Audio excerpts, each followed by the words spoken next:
All right, so March 12, 2025, Yeah. it just dropped like a ton of AI news. And we're going deep dive style on it all for you. We're talking new agent platforms, like really next level reasoning models, and even some whispers of AI that could write code faster than you can say Silicon Valley. And look, we know you're busy, so we got the expert here to break it all down. Yeah. You know, what's really mind-blowing, what to pay attention to. So yeah, buckle up. Let's see if March 12th makes it into the AI history books. Okay, so first up, OpenAI. They just launched this brand new agents platform, and it's causing like huge waves in the developer world. What's interesting is it's not just like another small update. This feels like a whole strategic shift for OpenAI. Right, because up until now, they've been all about like the Assistance API. Yeah. But this feels way different. Exactly, yeah. They've got this whole suite of tools specifically made for building agents, things like a responses API, web search tools, even tools for computer and file searches. Okay, so for those of us who aren't, coding wizards, what does this actually mean, like practically? Imagine being able to make your own AI assistant, but it can not only chat with you, but also, browse the web, find files on your computer, even like run programs. That's the power they're giving developers. So is this it?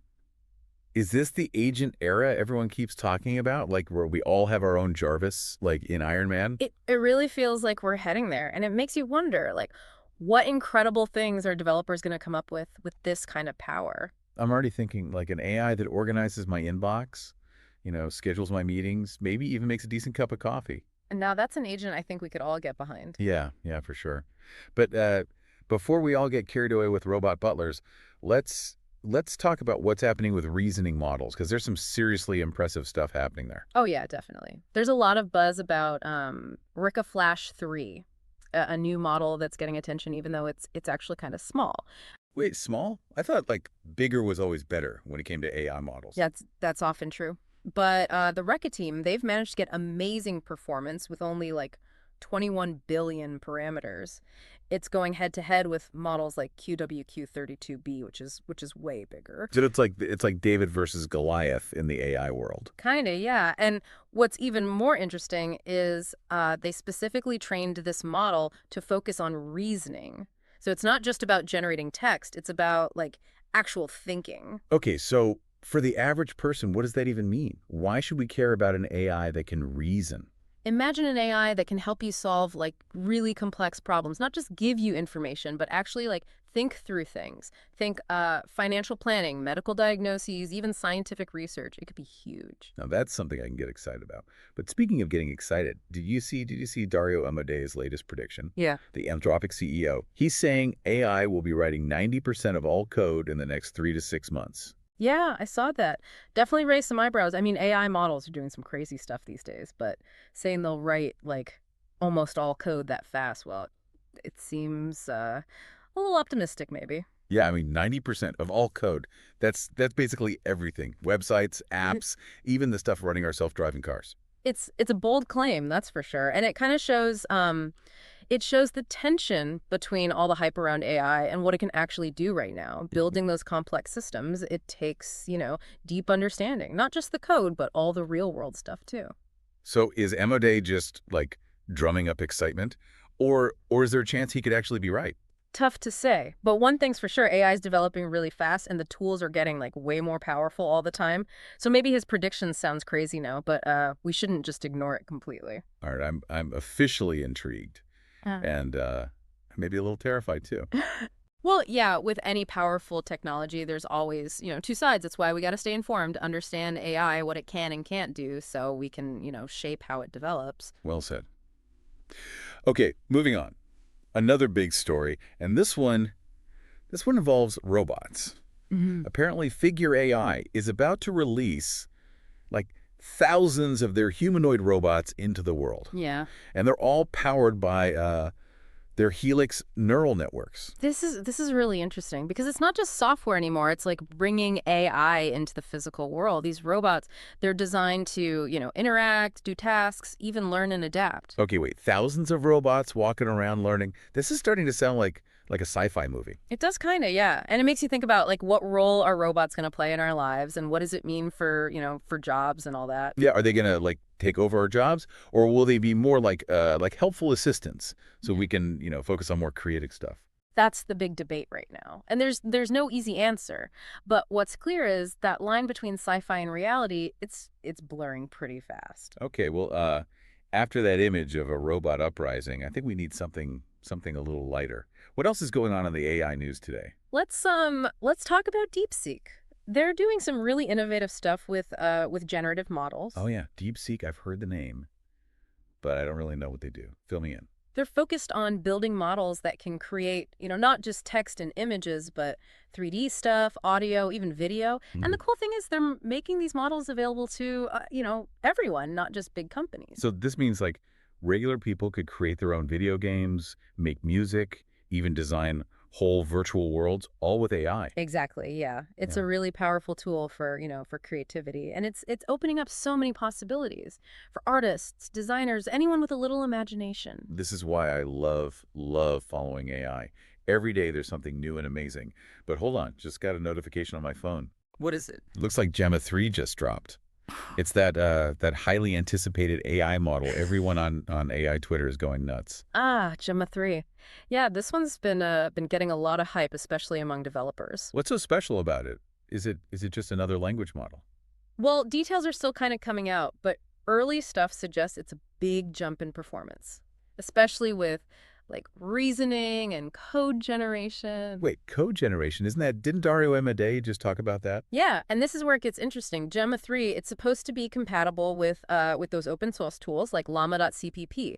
So developers could use it to build like even more powerful stuff, including things that generate code. Hold on. So are we saying this model could actually help make Amodei's prediction happen? It's definitely possible. And that's what makes this like such a crazy moment in AI. We're seeing these super advanced models, powerful tools, and a ton of developers all, pushing the limits of what's possible. This is incredible. Getting chills just thinking about it. It's an exciting time to be following AI, that's for sure. And we're just getting started. There's a whole wave of news we haven't even touched on yet. Like some groundbreaking stuff from NVIDIA in AI hardware. Ooh. Okay, hold that thought, because I think we need a quick break. When we come back, we'll dive into NVIDIA's Gen 3C chips and explore how they're powering this whole AI revolution. Don't go anywhere. Yeah, so right before the break, we were talking about, Gemma 3 and all this stuff about AI writing code. Yeah, it's kind of mind-blowing, but also like a little scary, Yeah. But you mentioned NVIDIA. What's their role in all this? Well, all this AI stuff needs like a lot of computing power. Right. That's where companies like NVIDIA come in, their GPUs. They're basically the engines behind a lot of these AI advancements. GPUs, like what's in like my gaming PC, those are powering AI too. Yeah, the same basic technology, but like way bigger. Yeah. And NVIDIA, they just announced their new Gen 3C chips, and those are made specifically for AI. Okay, so is this like just a small upgrade, or is this something big? It's more than just a small upgrade. Gen 3C, it's a huge jump forward, more processing power, better memory, and it's more energy efficient too. Wait, so if I'm getting this right, this means they can train these giant AI models faster, run them better, and maybe even make them smarter. Exactly. It's like giving these AI models like a super brain boost. They can process information and learn way faster now. Wow, and this is all happening right now, like as we speak. It is. And it's not just about, raw power. NVIDIA is also building this whole like ecosystem around these chips. They've got software tools and libraries that are, made for AI development. So they're not just giving developers the hardware, they're giving them like everything they need to build the next generation of AI. Exactly. And that's why, companies like OpenAI, Figure AI, DeepSeek, they're all using NVIDIA's platform. It's really the foundation for this whole AI revolution that's happening. It's crazy to think how connected all of this is, from like the software to the hardware. It's all moving so fast. It really is. It's like a symphony of innovation. Every new thing pushes the boundaries even further, and we're really just starting to see what AI can do. So speaking of what AI can do, we talked about this a little earlier, but I think it's worth talking about again. If AI is going to be writing most of our code, what happens to us? To humans? Yeah, that's the big question, isn't it? And it's a tough one. Some experts think this is the beginning of like a golden age where AI frees us up from all the boring stuff and we can focus on more, more fulfilling things. Yeah, like instead of spending hours trying to like fix code, I could be writing poetry or making music or maybe finally learning how to play the guitar. Exactly. But there's also, there's real concerns about jobs going away and people needing to learn new skills. We got to start thinking now about how we adapt to all this, how we prepare ourselves for, for a world where AI is doing more and more. It's exciting and scary at the same time. But let's not forget about the good stuff. Think about all the problems we could solve, all the progress we could make if we use AI the right way. Definitely. AI has the potential to totally change things. Healthcare, education, transportation, even, even climate change. But it's up to us to make sure it's used for good, to make sure it benefits everyone. That's why I think it's so important for everyone to be, at least a little bit AI literate. We can't just trust the machines blindly. We got to understand how they work, what they can't do, and what the risks might be. I completely agree. AI literacy, it's not just for, tech people anymore. It's important for everyone. Okay, so we've covered a lot, from agents and reasoning models to like armies of robots and super powerful GPUs. Yeah. But there's one more story that I saw, and it's about this new model called R1 Omni. Ah, yes, R1 Omni. This one's, it's pretty mysterious, Hmm. but it's got everyone in the AI world talking. So tell me more. What do you know about it? Well, it's being called a multimodal model. That means it can handle not just text, but images, audio, video, all of it. And there's rumors that it's like way better than anything we've seen before. Okay, that's pretty interesting. But who made this thing? Where did it come from? That's the thing, it's not clear. Nobody's officially said they made R1 Omni. So it's like an AI ghost story, a Mm. secret model that nobody knows about. It kind of is, yeah. And that's what's making everyone so curious. Some people think it's a secret project from like Google or Microsoft.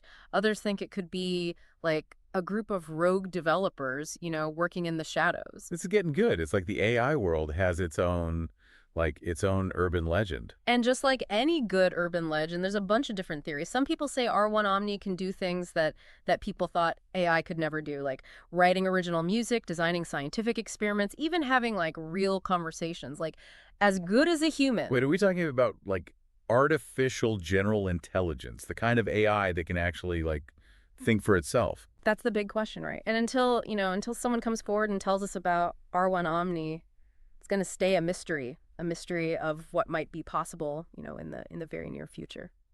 Well, this deep dive just took a very interesting turn. We've gone from breaking news to crazy new tech to a full-blown AI mystery. It just shows you, the AI world is full of surprises, Mm, and that's what makes it so fun to follow. I'm hooked. What else have you got? All right, so we've been through like all this crazy AI news, agent platforms, reasoning models, and even that mysterious R1 Omni thing. Yeah, it's been a lot, and it's clear that AI is, it's moving really, really fast. Yeah, I'm feeling, I don't know, excited, but also a little overwhelmed. It's like the future is like right here, right now, and it's amazing, but kind of scary too. I get it, but I think it's important to remember we're not just like watching this happen. We can actually shape how AI develops. Okay, I like that. So what can we do? How do we make sure AI is used for good? That it, benefits everybody, not just a few people. Well, first we got to stay informed. The more we know about AI, what it can do, what it can't do, the better decisions we can make about how it's used. Right, like that saying, knowledge is power. Right. But it's not just about like understanding the tech, right? No, it's also about talking about the ethical stuff. We need to be asking the tough questions Mhm. about bias, fairness, who's responsible when things go wrong, and how all this affects society. So it's not just the code, it's the values that we build into these systems. Exactly. And those values, they got to reflect, what we believe in, justice, equality, all that. This is where I think education is so important. We need to start teaching about AI, like from a young age. Not just the technical stuff, but also the ethical and social stuff. Totally agree. AI literacy, it should be like basic knowledge, like reading, writing, math. It's how we're going to navigate this crazy world. And it's not just for kids, right? I think everyone, no matter how old you are, what you do, everyone can benefit from learning more about AI. Absolutely. There's so much information out there, online courses, articles, podcasts. There's something for everyone, no matter how much you know about tech. Okay, so we got education, we got these ethical conversations, but what about actually using AI? How do we make sure it's used to solve like real problems and not just, create more distractions? That's where collaboration comes in. We need to bring everyone together, engineers, scientists, philosophers, policymakers. Everyone needs to work together to find solutions that work for everyone. So it's not just about the tech, it's about like building bridges between all these different areas. Exactly. And making sure everyone benefits from AI, that nobody gets left behind in this whole tech revolution. This is making me feel a lot better. We've gone from like feeling overwhelmed to, I don't know, feeling like we can actually do something. That's what knowledge can do. Yeah. And that's what we want you to take away from this whole deep dive. Yeah, to everyone listening, stay curious, stay engaged, and don't be afraid to, ask questions. The future of AI, it's not set in stone. We're all creating it right now. And on that note, I think it's time to wrap up this deep dive. But the conversation doesn't end here. Keep exploring AI, keep asking those tough questions, and, add your voice to this amazing, always changing field. Thanks for joining us. Until next time, stay informed, stay curious, and stay engaged.